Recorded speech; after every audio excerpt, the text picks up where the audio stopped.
projet, c'est de la ruche d'art et c'est un temps d'expérimentation en art libre ouvert à tous. C'est un atelier créatif où le processus est plus important que le résultat final.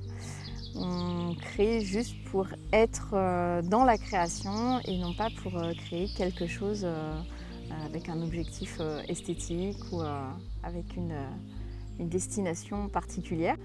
Cette approche-là, parce que l'art libre est un art qui permet justement de ne pas avoir d'injonction à bien faire, à savoir faire, à bien utiliser un matériel ou d'avoir des compétences particulières.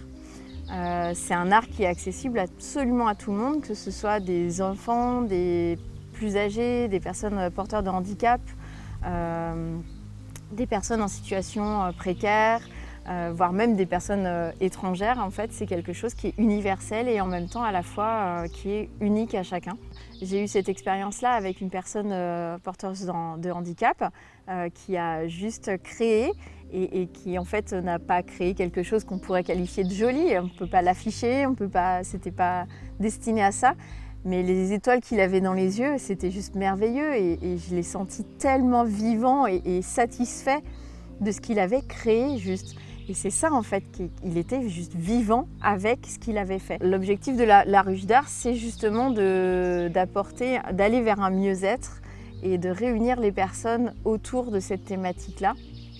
Ça permet de partager des compétences, partager des connaissances, pourquoi pas, de partager juste un moment en fait avec d'autres personnes de milieux qui ne seront pas forcément des milieux qu'on peut côtoyer en temps normal.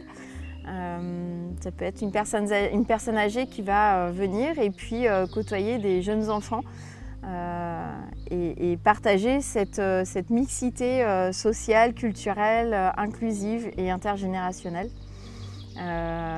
Tout en ayant ce fil conducteur de ne pas prêter attention ou de ne pas donner d'importance au résultat final pour justement être complètement libre dans sa création. C'est des ateliers qui utilisent des matériaux de réemploi. Donc on peut utiliser du fil de fer, des feuilles d'arbre, des branches, des pelotes de laine et créer plein de choses avec. Et chacun avec sa particularité va faire quelque chose de différent.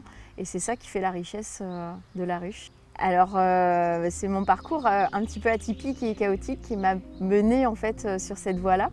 Je suis donc thérapeute depuis 1 an et demi et j'utilise les outils artistiques pour accompagner les personnes que je suis.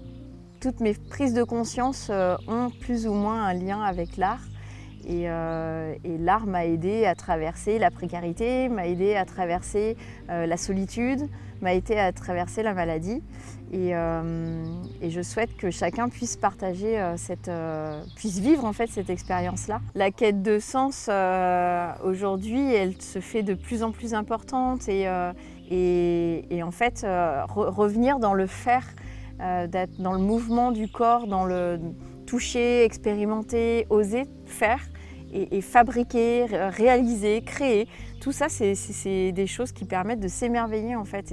Et ça redonne de la vie à la personne, à l'être.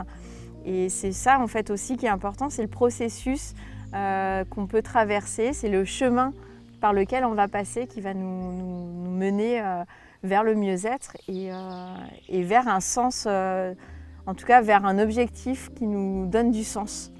Là, ça va être plus un besoin de soutien, de visibilité. Et puis financier aussi, puisque les ateliers se veulent être gratuits pour les participants.